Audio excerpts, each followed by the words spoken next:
وقل ربي أعوذ بك من همزات الشياطين بسم الله الرحمن الرحيم قال ربي اشرح لي صدري ويسر لي أمري واحلل عقدة من لساني يفقهوا قولي وقل ربي زدني علما وقل ربي أعوذ بك من همزات الشياطين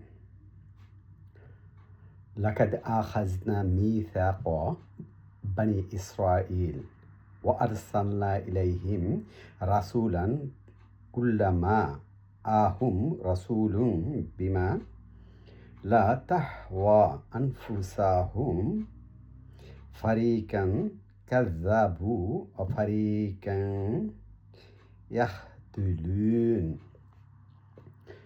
আল্লাহ পাক পবিত্র কোরআনে আমি যে আয়াতটা পড়লাম এটা কি বলতেছে? এটা হচ্ছে নিশ্চয়ই আমরা বনি ইসরায়েলের নিকট হইতে অঙ্গীকার নিয়েছি, দূর অঙ্গীকার নিয়েছে এবং তাহাদের প্রতি অনেক রসুল প্রেরণ করেছে বনি ইসরায়েলের মধ্যে।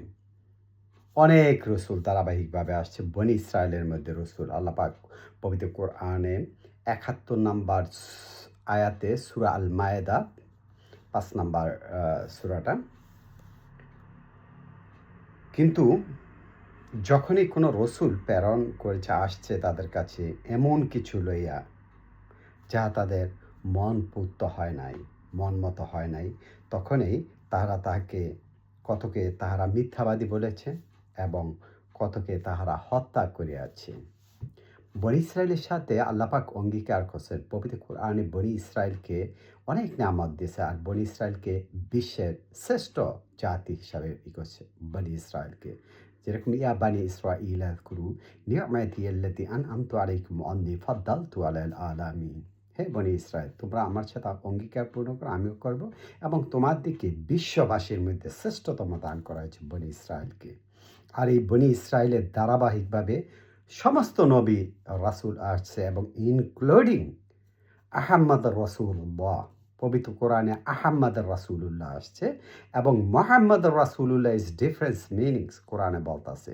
মোহাম্মদ রাসূলুল্লাহ অল প্রফিট যে পবিত্র কোরআনে আছে সবাইকে মোহাম্মদ রাসূলুল্লাহ, এবং রাসূল শব্দটার অর্থ ডিফারেন্স। একটা আছে বাশার রাসূল আর একটা হচ্ছে পবিত্র কোরআনে যে এই বাণী, এই বাণীকে রাসূল বলা হয়, বার্তা মেসেজ বলা হয়। এই মেসেজ কথা বলে মানুষের সাথে, সূরা জারিয়াতে আছে। এই কোরআন কথা বলে, যখন আপনাকে কুল বলে তুমি কি দেখো না, কোরআন কথা বলতেছে এই মেসেজ। কোরআন সেভাবে সত্য, এটা একটা নূর। বনি ইসরায়েলে সমস্ত নবী রাসূল আছে। যেরকম আল্লাহ পাক হযরত ঈসা আলাইহিসসালামকে যে একটি সূরা আয়াত নাজিল হয়েছে সেটা হচ্ছে সূরা সাফ ৬১ নম্বর চ্যাপ্টারে। এখানে বলা হইতেছে যে ওয়াইদ ক্বালা ঈসা ইবনা মারিয়ামা ইয়া বানি ইসরাঈল ইন্নী রাসূলুল্লাহি ইলাইকুম মুসাদ্দিকাল লিমা বাইনা ইয়াদাইহি মিনাত তাওরাত ওয়া মুবাশশিরিনা বিরুসুলি মিন বা'দি ইসমি আহাম্মদ ফালাম্মা জাআহুম বিল বাইয়িনা ক্বালা হাযা সিহরুম মুবিন। এখানে ঈসা আলাইহিস সালাম সূরা সাফের ৭ নম্বর আয়াত ৬১ নম্বর সূরাটায় বলা হইতেছে ভবিষ্যৎবাণী দিছে। ঈসা ইবনে মারিয়াম হযরত ঈসা আলাইহিস সালাম ভবিষ্যৎবাণী করছে যে হে বনি ইসরাঈল, আমি তোমাদের কাছে রসুল হিসাবে এসেছি। আমার পর তাওরাত থেকে যে ভবিষ্যৎবাণী সুসংবাদ আছে, আমার পরে একজন রসুল আসবো, তার নাম হবে ইসমে আহাম্মদ। এখানে পবিত্র কোরআনে ডাইরেক্টলি যে নবী আসবো হযরত ঈসা আলাইহিস সালাম ভবিষ্যৎ দিছে পরবর্তীতে, তার নাম হবে ইসমে আহমদ। ঈসা আলাইহিস সালামের পরে যে নবী আসছে এই বনি ইসরায়েলে আসছে, তার নাম হচ্ছে আহমদ, যাকে আমরা বলি মুহাম্মদ রাসূলুল্লাহ ও খাতামান নবিয়্যিন। এই বনি ইসরায়েলের মধ্যে আসছে। যখন বনি ইসরায়েলের কাছে আসে, আসার পরে এই স্পষ্টভাবে এই তাওরাতের থেকে এবং এই কিতাবের যে বাণী যখন প্রকাশ করছে তাকে তারা মানে নেয়, তাকে বলছে পাগল বলছে, তাকে মিথ্যাবাদী বলছে। এরকম পবিত্র কোরআনে অনেক আয়াত আছে যারা বলে তুমি এই নতুন কথা কোথায় থেকে নিয়ে আসছো, এটা তো আমার পূর্বপুরুষ যেটা করছো ওইটা আমরা করতেছি, এটার বিরুদ্ধে তুমি কেন কথা বলতেছো। আজকে পবিত্র কোরআন থেকে এই আয়াতগুলি যখন পাঠ করলাম, মানুষের কাছে এগুলি নতুন হবে, কিন্তু আমাদের উলামায়ে জানে এই আয়াতগুলি, কিন্তু কোরাইশ যে বংশ আছে সে কোরাইশ বংশে আহম্মদ রসুলের না হয়নি। হ্যাঁ, পবিত্র কোরআনে কয়েক 4টি বংশের কথা আছে, আমি সেই আয়াতটা এখন পাঠ করতেছি। এই লীলাফি কোরাইশ, কোরাইশ কোনো বংশ নয়।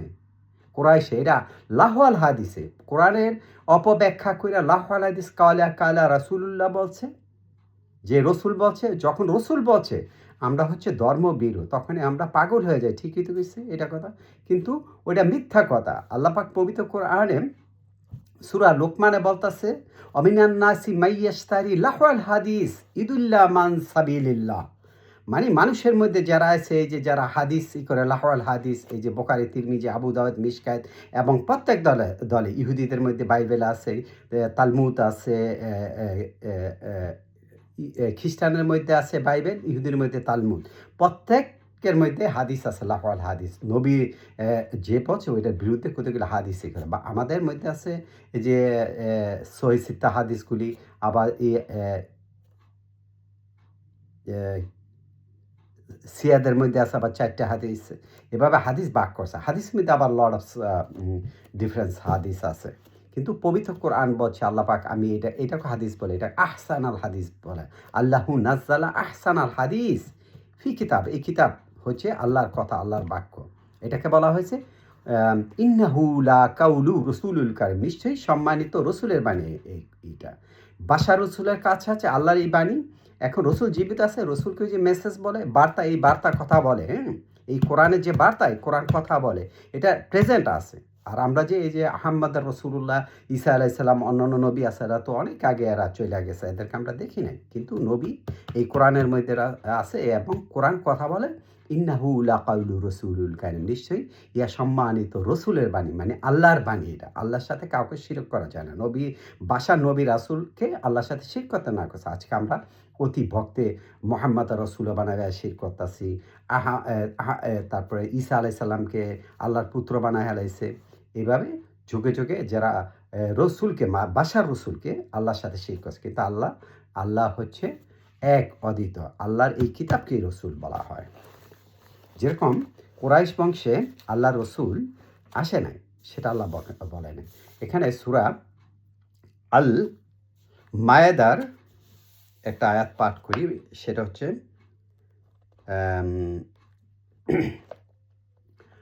76 নম্বর আয়াত।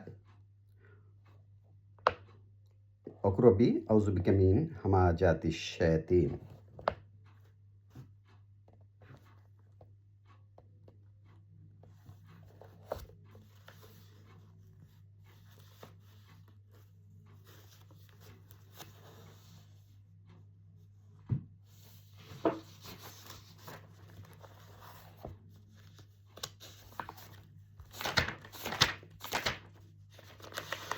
সরি, সূরা আল ইমরানের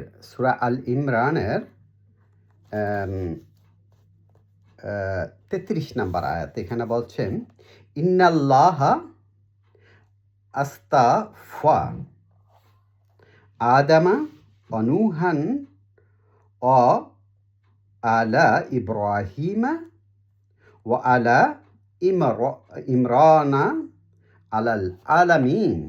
আল্লাহ পাক বলছে যে এখানে নিশ্চয়ই আল্লাহ আদম এবং নূহ এবং ইব্রাহিমের বংশকে এবং ইমরানের বংশকে বিশ্বের মধ্যে শ্রেষ্ঠতম মনোনীত করেছেন। এই 4টা বংশ, আদম, নূহ, ইব্রাহিম এবং ইমরানের বংশ, এই 4টা বংশকে রব্বুল আলামিন বিশ্বের জন্য আল্লাহ পাক এটা মনোনীত করেছে। এই 4টা বংশে পবিত্র কোরআন আছে। কোরাইশকে বংশ বলা হয় না। কোরাইশ যদি বলেন যে কোরাইশ কি, কোরাইশ হচ্ছে একটা কারাসা শব্দ থেকে যদি হয়, একটি অংশ আরেকটি অংশের সাথে সংযুক্ত হয়েছে। এই আজকে বিশ্বের আমরা যারা এই কোরআনের রুজুকে ধরবো না, এটা যেখানেই থাকুক, আফ্রিকা থাকুক, জঙ্গলের অধিবাসী হোক, পাহাড়ের অধিবাসী হোক, বাংলাদেশ হোক, ইউরোপ হোক, এই কোরআনের রুজুকে ধরবো যারা, এরাই কোরাইশ। একটি বংশ আরেকটি অংশ থেকে একাত্রিত হলো, তাদের মনে অনুরাগ সৃষ্টি করলো। এটাকে বলা হয়েছে কোরাইশ, মানে এটাকেই কোরাইশ। কিন্তু আহম্মদ রসুল্লাহ বনি ইসরায়েলের জন্মগ্রহণ করেছে। আর পবিত্র কোরআনে আপনি পড়লে দেখবেন যে বনি ইসরায়েলের সাথে অঙ্গীকার করেছে, আর সমস্ত নিয়ামত বনি ইসরায়েলকে দেওয়া হয়েছে এবং সমস্ত আইন কানুন বনি ইসরায়েলকে দিছে।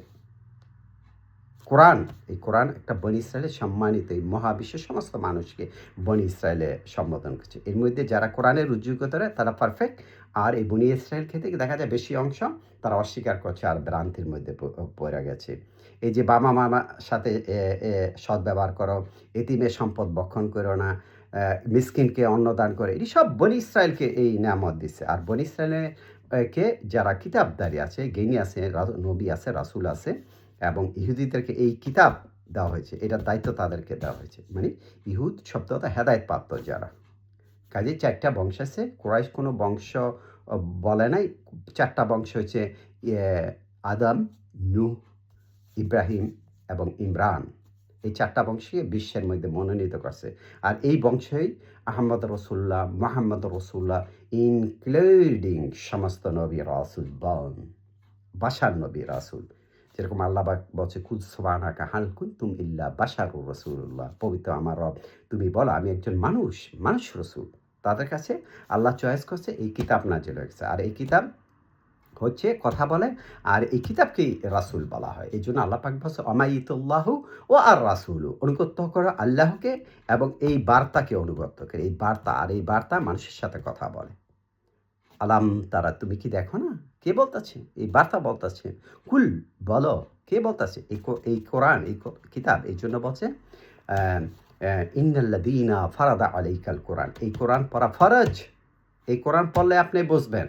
যদি আপনি মাসু টাচ করবেন, যেরকম আল্লাহ বলছেন যে ইন্নাহু লাকুরআনুন কারীম ফি কিতাবিম মাকনুন ওয়া মাসসুহু ইল্লাল মুতাহহারুন তানজিলিম মির রাব্বিল আলামিন। এই কোরআন আল্লাহর তরফ থেকে এসেছে, আর এটি একটা মাকনুন দিয়ে এই কিতাবের ভিতরে আছে। কি আছে? নূর আছে। আল্লাহ তো বলছে কিতাবকে নূর বলছে, এই নূর আছে। এই নূর, এই যে এটাকে মাকনুন বলা হয়। এটা যখন কি করবেন, এর ভিতরে প্রবেশ করবেন, এর ভিতরে আবার বাহির হবেন, তখন আবার পরিশুদ্ধ হেদায়েত পাবেন। এই কোরআনই হেদায়েতেরই। যখন আপনি পবিত্র না হইবেন এটা বুঝবেন না। এর অর্থ হচ্ছে অজু করে যে পবিত্র সেটা না। গোসল করলে তো পৃথিবীর এই যে বেদিন অন্যান্য জাতি যারা আছে এরা তো গোসল করে, এরা হাই পারফিউম, যে অনেক দামি পারফিউম দা গোসল করে, লেগে পবিত্র এসে পবিত্র আপনি হৃদয় পবিত্র করতে হইব, তখন আপনি এটাকে টাচ করতে পারবেন এই অর্থ কী বলতেছে। তখন এটা উহি ইলহাম করে আপনাকে বুঝিয়ে দেব। এই কোরআন কথা বলে, তখন আপনার কথা বলবো তুমি এটা করো ওইটা করো। আল্লাহকে ডাকলে আপনার কারিব আপনার কাছেই আছে, আল্লাহ আপনার কথা শোনে, সব কিছু শোনে আল্লাহ। এই কোরআনের মধ্যেই, এই কোরআন হচ্ছে আল্লাহর বাণী। আমি একটি কথা বলে ভিডিওটা শেষ করি। কাফেরদের মধ্যে দেখা যায় যে অনেকে আগে নবী রাসূলকে বলতো তুমি যদি আসমান 2 খণ্ড করে ফেলা বা ফেরেশতাকে নিয়ে আসো, হ্যাঁ, পৃথিবীকে উলট পালট করে ফেলা, তবুও আমরা তোমাকে বিশ্বাস করব না। তুমি যদি আল্লাহর তরফ থেকে একটি কিতাব না আনো। যখনই আল্লাহর তরফ থেকে এই কিতাব আসছে, আল কিতাব, একটি কিতাব, তাওরাত, জাবুর, ইনজিল, কোরআন, এটাকে কিতাব বলা হয় না। এটা প্রত্যেকটা ওয়ার্ডের একটা মিনিংস আছে, সেটা বুঝাইতেছে। যেরকম কোরআন শব্দের অর্থ পড়াই, যে পরম। আর তাওরাত হচ্ছে আল্লাহর আইন কানুন, যেগুলি কনস্টিটিউশন আছে এখানে। এরপরে ইনজিল হচ্ছে সুসংবাদ, জাবুর হচ্ছে এই যে ছোট ছোট আয়াতগুলি আছে, এগুলি বলা হয়।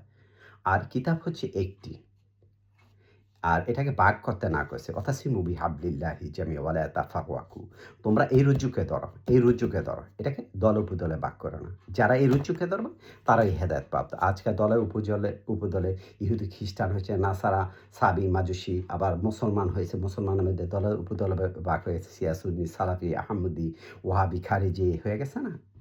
তাদের কাছে গেলে আপনি ডাইরেক্টলি কাফের হয়ে যাবেন। আর কাফের শব্দটা এমন কোনো হার্ড শব্দ না, এটা হলো অস্বীকারকারী, ছোট্ট একটা অস্বীকারকারী। আপনি মাপে কম দিলেন, অস্বীকার করলেন, আপনি কাফের। ওজনও কম দিলেন, গরিবের সম্পদ বক্ষণ করলেন, এতিমের সম্পদ বক্ষণ করলেন, এটিকে অস্বীকার করেন, কাফের। ওইগুলি দিতেই আল্লাহ অর্ডার করছে, হালাল খাও।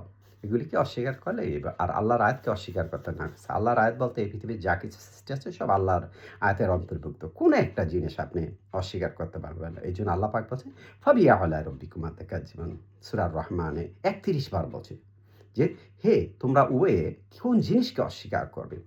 এই পৃথিবীতে যা আছে আপনি শুধু আপনার নফসকে নিয়ে চিন্তা করেন। আমি কে? Who I am. দেখুন ইউ উইল ফাইন্ড আউট। আপনি এই যে আমি কথা বলতাছি, এটা একটা শব্দ এসেছে এইজন্য আমাকে কান দিয়েছে। শ্বাস-প্রশ্বাস নেওয়ার জন্য নাক দিছে, আমার চোখ দিছে দেখার জন্য, হ্যাঁ? আমার জিহ্বা দিছে কথা বলার জন্য। আমার একটি হৃদয় দিছে এটা ফিলিংস নেওয়ার জন্য। এটা থেকে উৎপন্ন হয় আমার সমস্ত জ্ঞান বুদ্ধি। তারপরে এখানে এক্সপ্রেশন হয়ে ব্রেইনে আসে। এগুলি সব আল্লাহ দেওয়া হাত, পা, চোখ এগুলো আমার নয়। এজন্য বলছে কুল সুবহানাকা আল্লাহ পাক বলছে ই অ্যাম আমার জান-মাল যা কিছু আছে নামাজ ও হজ জাকাত তোমার জন্য উৎসর্গ। এজন্য কোরআন পড়া ফরজ। কোরআন পড়ে এটা অ্যা আ গবেষণা করতে গেছে যে আয়াতটা পড়বেন, যখন ওয়ার্ড পড়বেন। কম পড়ো, বেশি পড়ো, প্রতিদিন কোরআন পড়ো। সূরা মুজাম্মিল পড়লে আপনি বুঝতে পারবেন যে আপনি শুধু কোরআন পড়াই ফরজ করছে এবং আল্লাহ পাক বলছে সূরা মুহাম্মাদে আফালা ইয়াতাদাব্বারুল কুরআন আম আলা কুলুবিন আকফালু। তুমি যে কোরআন পড়ো, এটা কি নিয়ে গবেষণা করবে না? তোমার যে হৃদয় আছে এটা কি লক করে রাখছো, তালা দিছো? এটাকে ওপেন করো। Then you will understand holy Quran. আমাদের সবাইকে কোরআন পড়ার তৌফিক দান করুন। আলহামদুলিল্লাহ। আপনি যতটুকু পারেন সকাল, সন্ধ্যা এবং রাতে একটি আয়াত পড়েন। একটি আয়াত নিয়ে আপনি চিন্তা করেন। যদি আপনি পবিত্র হয়ে এটা করেন যে হ্যাঁ, আমি আল্লাহই মহাবিশ্বের সৃষ্টিকর্তা এবং আল্লাহ আমাকে সৃষ্টি করেছে। আবার আমি মৃত্যুবরণ করব। বিচার দিবস আছে, হ্যাঁ? এগুলি নিয়ে আপনি চিন্তা করেন, বিশ্বাস করেন আল্লাহর উপরে। আল্লাহ, নবী, রাসূল, আখিরাত, পরকাল এগুলি বিশ্বাস করে এবং আল্লাহর আয়াত এবং আল্লাহর প্রতি ঈমান আনলেই তখন আপনি বুঝতে পারবেন। এটার জন্য পবিত্র হয়ে যাইব। আর এটার জন্য কি কমান্ড দিয়েছে তাওরাতের বিধান অনুযায়ী সেগুলি পালন করতে হবে। আমাদের সবাইকে পালন করতে তৌফিক দান করুন। আসসালামু আলাইকুম। ইয়া আইয়ুহান নাস।